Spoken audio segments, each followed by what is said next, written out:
This is the part that that's blowing minds.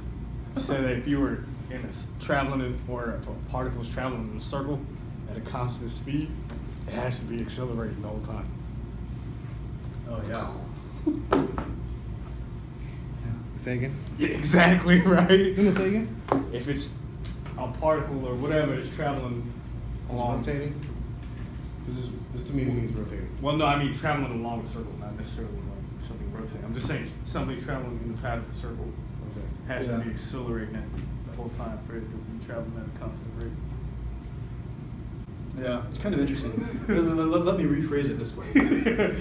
Don't let Josh mess up my. Well, yeah, it's like in differential calculus, we would have said something like this. We did talk about position functions, Right. and velocity functions, and acceleration functions. But this is in the context of regarding these as not as vectors, but as real value functions. Okay. Right? You could construe them as vectors if you think of the plus and the minus as indicating direction. Okay. But it's direction simply on limited to the Plane. real line. Not even the plane, just the line. Oh. You know what I mean? They call that rectilinear. I'm sorry. Yeah, exactly. So, and back then, what we said was that acceleration is simply the change in velocity. And the velocity was simply the Change in position. change in position. And because velocity is a change in position, then we can also reinterpret acceleration as the second derivative of position. Right.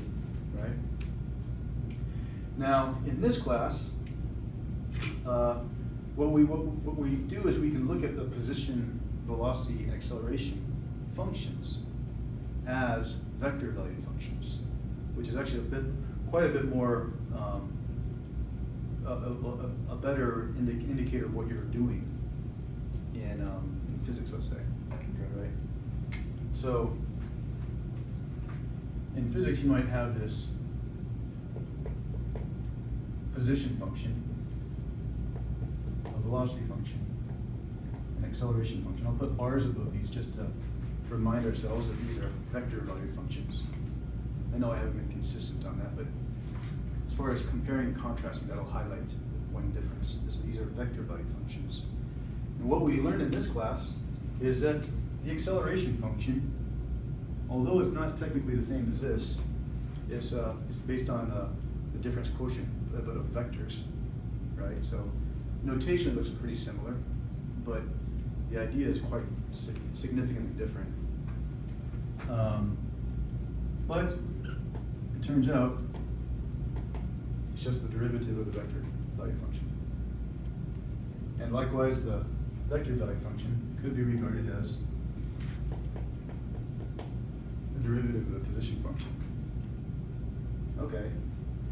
And because the velocity is derivative of position, acceleration is derivative of velocity, then you could also reinterpret acceleration as the second derivative of your position function. I'm using S because that's what they typically use in physics, but in here we've been using S for arc length, so be careful you don't get those two confused.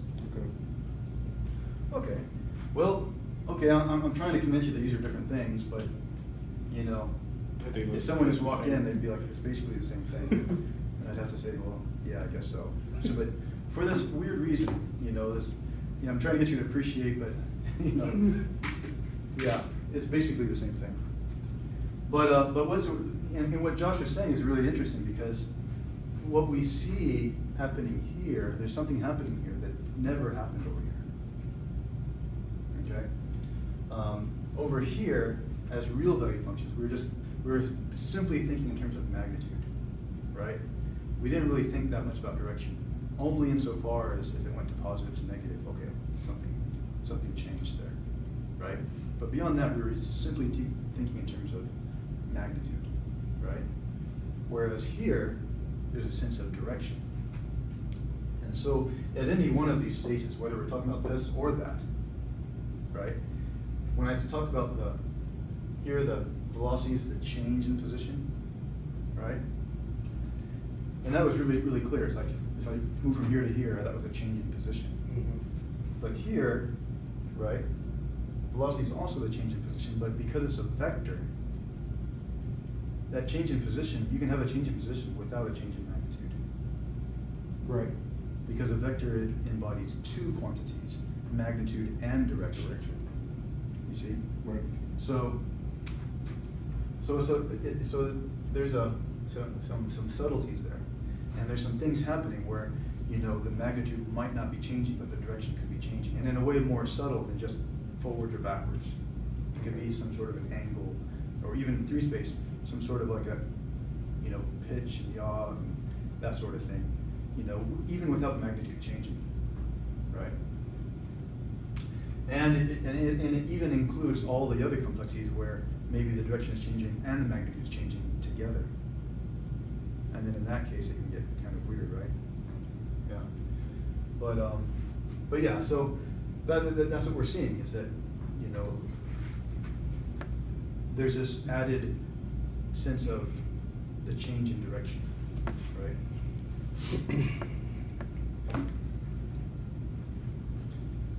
Going back to this curve that I was idealizing in space, you know, going like this or whatever. It's like you have this tangent vector and this kind of normal vector and your binormal vector. But you can see how when you calculate the acceleration, it's kind of like with a change in, so the change in position is given by this tangent vector. The second derivative is kind of like the acceleration, right? But if you have a sense of speed, you know, if you're going at a constant speed, then the acceleration will be going straight. It'll be going purely in the direction of this green marker. Okay. Right? But if the magnitude is changing and the direction is changing simultaneously, then it's good. Then you might get a vector that's going like this. It's a little bit of this. So the length of this vector, not the unit tangent vector, but just the length of the vector, kind of represents the change in speed. The length of this vector, not the unit vector, but just the one that's going in the normal direction, represents the change in angle purely. But when you compute the second derivative, it's going to be like a linear combination of these two. So it's actually kind of like, it has both of those things encoded in it. So a lot of times when you use this coordinate system, you'll kind of, like you've done in physics, you'll resolve it to a component here and a component there. And each of those components would be, this component would purely be the change in speed. This component here would purely be the change in direction. Yeah. You see? But when you calculate r double prime or whatever, it's really a combination of the two. So it's if necessary, it would be a little bit of work to extract and separate those two pieces of information, right? So, yeah. Yeah. And there's problems like this. We're not covering the last section, although I think it would be a good read, you know? No, not until after the final. Yeah, after the final, I mean. And, yeah, they're talking about like Kepler's laws and astronomical type physics, and like orbits around the sun is like a elliptical curve, Right. with the sun at one of the foci. Did you know that? You know? I thought it was just in the middle. Yeah, it's not. Hold on, what? Yeah, so like when Earth, if this is the sun right here, Right. then the Earth would be orbiting around the sun in an ellipse like this, Okay. where the focus is right here, and the other focus is right here. And I'm not sure if there's anything significant about that physically, right? But yeah, so you can see how during certain parts of the year we're actually closer to the sun than other parts of the year, right? Over here, this is when you're furthest from the sun. That would be like the dead of winter. You know what I mean? Over here, or somewhere around here, I think it's at this end well, it seems possible that it could be somewhere over here, but somewhere over here is where we're closest to the sun. That'd be like the summertime, right? Then what is the Directrix? I don't know. Some distance that's, yeah. Is that the Kuiper's belt or whatever? Yeah. Yeah, I don't know. I'm not sure what the physical interpretation would be for that in outer space. The center of the center of the universe. Yeah. I mean, But like, here's something I noticed in there that won't be on the exam. But Not me. but yeah, just an interesting little aside, right? Is that, did you know that as you orbit around the sun, the speed changes? yeah, you get slower further away. Yeah, yeah. And what Kepler noticed, and I think I'm really astonished, like how did he figure this out, you know? But what he noticed is that if you, the speed is determined by I'm tempted to call this a sector, although technically it's not a sector. Because it's not a circle? Because it's not a circle, but if I say sector, you know what I mean. Right? The area of that sort of pie shape, right? This has a certain area. If I also draw a sector over here with the same area, then the angle would have to be a little bigger, right? Right. Because this one's long and that one's short. In order for them to have the same area, this one has to be a little wider, right?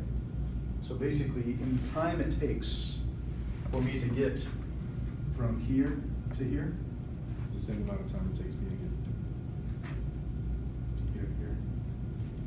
So yeah, so in the same amount of time, let's say like, I don't know, in one day, I can get from here to here, a short distance. But in the summertime, I can get from here to here, in that same amount of time. It's a larger distance, it's going faster, right? But yeah, and so based on that, you can find the speed at any given time throughout the year, stuff like that. Palmer's Almanac.